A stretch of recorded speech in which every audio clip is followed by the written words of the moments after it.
দুর্নীতি দমন কমিশন সক্রিয় নয়, তারা অথর্ব হিসাবে কাজ করছে। আজও বহু ধরনের ষড়যন্ত্র চক্রান্ত, বহু ধরনের নীল নকশা, বহু মাস্টার প্ল্যান এখনো শেষ হয়নি।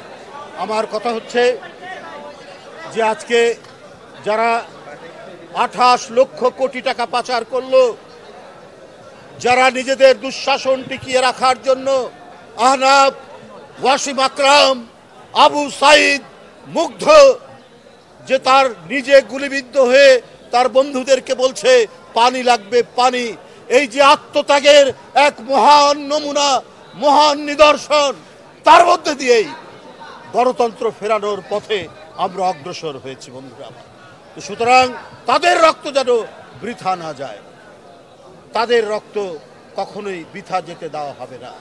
আজকে যদি বর্তমান অন্তর্বর্তীকালীন সরকার, যার প্রতি সকল গণতান্ত্রিক শক্তি সমর্থন জানিয়েছে, তারা যদি আজকে আরও বেশি দক্ষতা প্রদর্শন করতেন, তাহলে নিউ ইয়র্কে যে ঘটনাটি ঘটেছে, সেখানে ফ্যাসিবাদের দোসররা যে কর্মকাণ্ড করেছে, এটা সাহস হতো না। আজকে দুদক, দুর্নীতি দমন কমিশন, আপনারা যদি সেই দোসররা, যারা জনগণের টাকা, যারা জনগণের অর্থ আত্মসাৎ করে নিউ ইয়র্কে, লন্ডনে, দুবাইয়ে, কানাডায়, অটোয়ায়, সিডনিতে বাড়ি বানিয়েছে, অনেক সম্পদ তৈরি করেছে, আপনারা জানেন। আমি বুঝি নির্মাণের শিল্প, সালাম স্টিল বোঝে ডিউরেবিলিটি। সালাম স্টিল, মোস্ট ডিউরেবল স্টিল।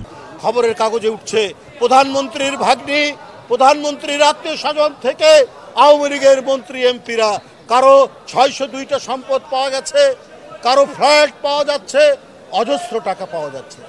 দুর্নীতি দমন কমিশন কোর্ট থেকে, আদালত থেকে আপনার 24,824 কোটি টাকা একবারে স্পেসিফিক ভাবে উদ্ধারের জন্য বলেছে। বাইরে দুর্নীতি দমন কমিশন সেখানে যে টাকাগুলো আছে উদ্ধার করবে, কিন্তু এই দুর্নীতি দমন কমিশন এমনই অথর্ব, এখনো পর্যন্ত কোনো দোষরের শাস্তি দিতে পারেনি, সেই টাকাগুলো উদ্ধার করতে পারেনি। যারা শেয়ারের নামে টাকা কিনেছে, যারা অবৈধভাবে জমি কিনেছে, যারা ব্যাংকের ডিপোজিট করেছে, সেগুলো তো বাংলাদেশে যেগুলো আছে সেগুলো তো আছেই। কই তার বিরুদ্ধে একটাও দৃষ্টান্তমূলক কোনো বিচার আমরা দেখতে পেলাম না। অর্থাৎ দুর্নীতি দমন কমিশন সক্রিয় নয়, তারা অথর্ব হিসাবে কাজ করছে।